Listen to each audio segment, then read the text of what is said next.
Pour être un excellent shinobi, il n'y a pas de recette magique. On ne devient pas plus puissant ou surpuissant en se tournant les pouces. Chaque ninja, chaque kunoichi, chaque jonin et chaque kage a étudié et s'est entraîné dur pour être le meilleur possible. Il y a certes des personnes avec des facultés spéciales comme des Kekkei Genkai, mais si elles ne s'entraînent pas, elles ne seront jamais au sommet. Kakashi s'est entraîné dur après le coup de pression d'Orochimaru, etc. Des exemples comme ça, il y en a beaucoup. Naruto s'est entraîné dur pour devenir Hokage. Un Hokage a besoin de beaucoup de qualités et bien évidemment, le très gros niveau de puissance est l'une d'entre elles. Bonjour à tous, je suis Ryo Sensei, j'espère que vous allez bien. Aujourd'hui on verra ensemble le parcours de Naruto par rapport à ses entraînements, mais on verra également son futur entraînement et son futur gros power-up. On est toujours de plus en plus sur la chaîne et c'est vraiment incroyable. On montre à tous que Naruto est plus qu'un manga et un animé, parce que Naruto est une œuvre légendaire qui est tout bonnement phénoménale. Merci donc à toutes et à tous d'avoir rejoint et de rejoindre encore Konoha en vous abonnant. Vous pouvez compter sur moi pour la suite. C'est parti.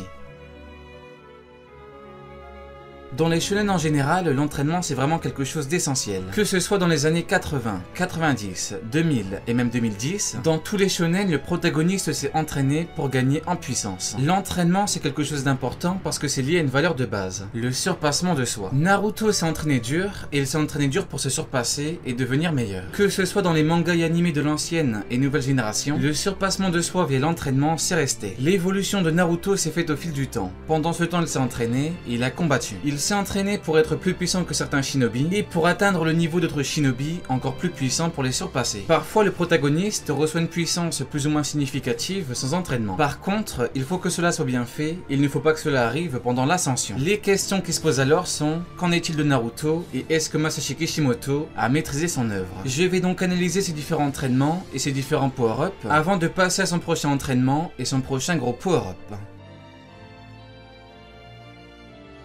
Tout d'abord, ce qu'il faut savoir, c'est que l'auteur a parfaitement maîtrisé les codes de l'entraînement pour son œuvre. En effet, chaque technique, chaque power-up, chaque gain de puissance et chaque perte de puissance sont expliqués. Naruto a eu plusieurs maîtres pour accroître sa puissance: Kakashi, Jiraiya, Yamato et enfin Killer Bee. Ici, on ne parlera que de puissance, mais plus tard, je m'attarderai sur le cas de Naruto par rapport à sa philosophie. Naruto s'est entraîné durement dès le début de l'œuvre. En effet, quand il a pris le parchemin de techniques interdites, Hiruka lui a clairement dit: dis donc Naruto, tu es tout esquinté, qu'as-tu fait pour te retrouver dans cet état? Ça s'est fait en off-screen, mais en fait Naruto s'est entraîné pendant 12 heures pour maîtriser la fameuse technique. Dès le début, il a donc montré au monde entier qu'il est plus que simplement déterminé. Ensuite, il s'entraîne à contrôler son chakra en grimpant sur les arbres sans les mains. Ici, on a le premier entraînement de Kakashi par rapport à Naruto. La maîtrise du chakra c'est essentiel, et c'est la base de Naruto qui s'installe. Dans Naruto, les plus motivés et les plus talentueux sauront comment parfaitement maîtriser leur chakra. Cet entraînement est donc le réel premier de Naruto avec un maître. La maîtrise est tellement importante que Naruto s'entraîne avec Ibizu puis Jiraiya pour marcher sur l'eau. L'entraînement de Naruto continue avec la maîtrise de l'invocation. Il a tout d'abord utilisé le chakra de Kyuubi pour invoquer le grand Gamabunta, mais là où il est très fort, c'est qu'il est parvenu à rester accroché à lui alors qu'il n'avait que 12 ans. L'exploit est tellement grand que Gamabunta fut choqué de la prestation d'un si jeune garçon. Minato, le légendaire 4e Hokage, avait été le dernier à pouvoir le faire. Gamabunta a compris que Naruto méritait le respect. Son dernier véritable entraînement en Genin, c'est la maîtrise du Rasengan. Il aura fallu un arc entier pour qu'il arrive à le maîtriser. Ce n'est ni une forme ni une transformation, mais une simple technique. Rien que là, on voit que l'auteur met un point d'honneur à tout rendre ultra cohérent. Le Rasengan est une technique qui permet de rendre très puissant, donc Naruto ne devait pas la maîtriser trop vite. Cette technique est celle qu'utilisaient Minato et Jiraiya, donc ce n'est pas rien. Pour finir avec Naruto Genin, il part à s'entraîner avec Jiraiya pendant l'ellipse. Masashi Kishimoto a clairement maîtrisé les codes de l'entraînement pour son œuvre. Pour certains, ce n'est valable que pour la première grande partie, mais c'est faux. En effet, Naruto a par la suite eu 3 très gros entraînements des plus cohérents, qui ont augmenté considérablement sa puissance.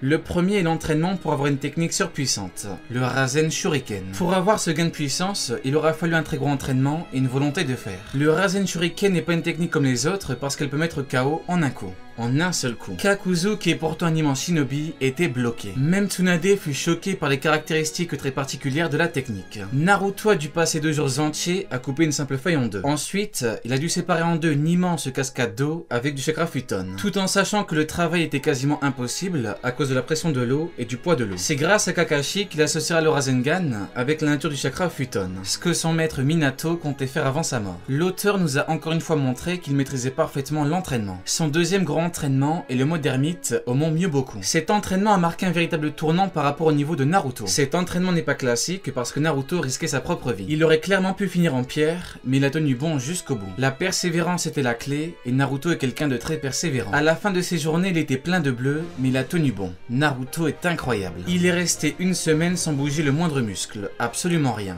Il n'a fait qu'un avec la nature.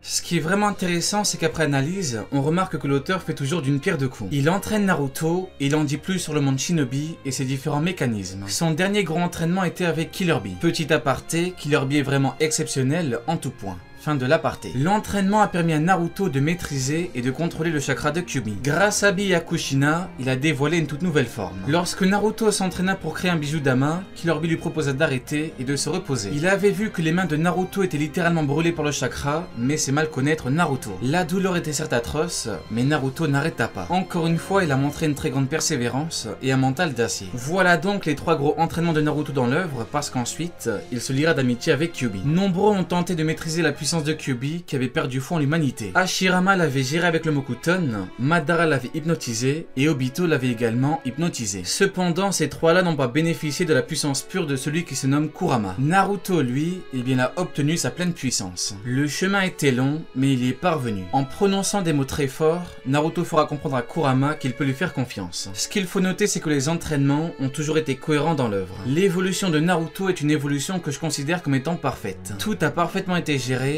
et tout a toujours été cohérent. Maintenant, voyons le futur entraînement de Naruto dans Boruto.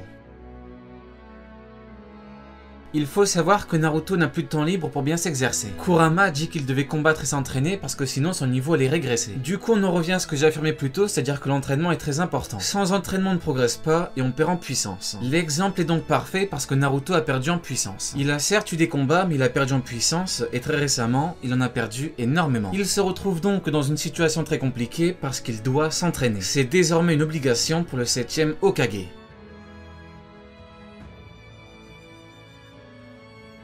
Naruto et le Mokuton. À la fin de l'œuvre, Naruto a perdu un bras et Tsunade lui a construit une prothèse avec les cellules d'Hashirama Senju. Donc forcément, on peut se demander s'il est possible que Naruto utilise le Mokuton. Tout d'abord, on ne peut pas dire qu'il est impossible que Naruto maîtrise le Mokuton. En fait, dans l'œuvre, rien ne dit ou montre que c'est effectivement impossible. C'est donc tout à fait possible, donc on va analyser tout ça. L'argument qui dit que ce n'est pas possible parce que Naruto ne l'a jamais utilisé ne fonctionne pas. Ça ne fonctionne pas parce que Naruto maîtrise des éléments qu'il n'a jamais utilisés. De plus, il a carrément sorti une nouvelle forme que même lui ignorait. Le Mokuton c'est du Suiton et du Doton et Naruto maîtrise les deux. De plus, même si Naruto ne l'a pas encore concrètement, ce ne serait pas une fatalité. En effet, il pourrait très bien maîtriser le Mokuton plus tard. Pour rappel, le Mokuton est une capacité qui a fait d'Hashirama Senju la légende capable de maîtriser les bijoux. Le Mokuton est donc à considérer comme étant une puissance qui surpasse les bijoux. Le précédent power-up de Naruto était lié aux bijoux, donc l'évolution logique de Naruto pourrait passer par le Mokuton. Il est tout à fait probable que Naruto s'entraîne pour avoir la puissance du Mokuton et pourquoi pas surpasser Hashirama dans cet art. Naruto est devenu le Hokage le plus puissant de tous les temps. Shizune a dit que Sakura était devenue plus puissante que Tsunade. Sasuke a surpassé Orochimaru, Minato a surpassé Tobirama par rapport à son jutsu, etc. Des exemples comme ça, il y en a beaucoup, et ils prouvent que la future génération peut surpasser la précédente. Et ce, même si la précédente était incroyable à tous les niveaux. C'est même la suite logique avec Boruto parce que les Genin ne peuvent surpasser la génération précédente. Si Naruto décide de maîtriser l'une des plus grandes puissances au monde, il pourrait très bien surpasser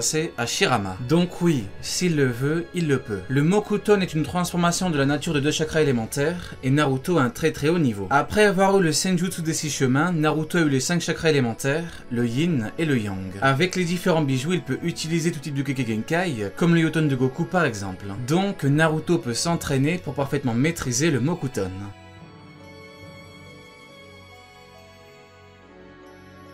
On pourrait croire que ce n'est pas possible que Naruto atteigne une puissance supérieure parce qu'il nous a déjà montré une puissance finale. Mais en fait, même s'il a montré une puissance finale, cette puissance finale est actuelle. En d'autres termes, il sortira bientôt une puissance max encore plus grande. Après le Rasengan, on ne s'attendait pas au Rasen Shuriken, au Rasengan géant, au Rasen Shuriken géant, etc., etc. Même si on croit qu'un personnage a déjà montré une puissance finale, on n'est pas à l'abri d'une puissance encore bien plus grande. Soit avec une puissance cachée, soit justement avec un entraînement. Naruto aura bientôt un ultime combat.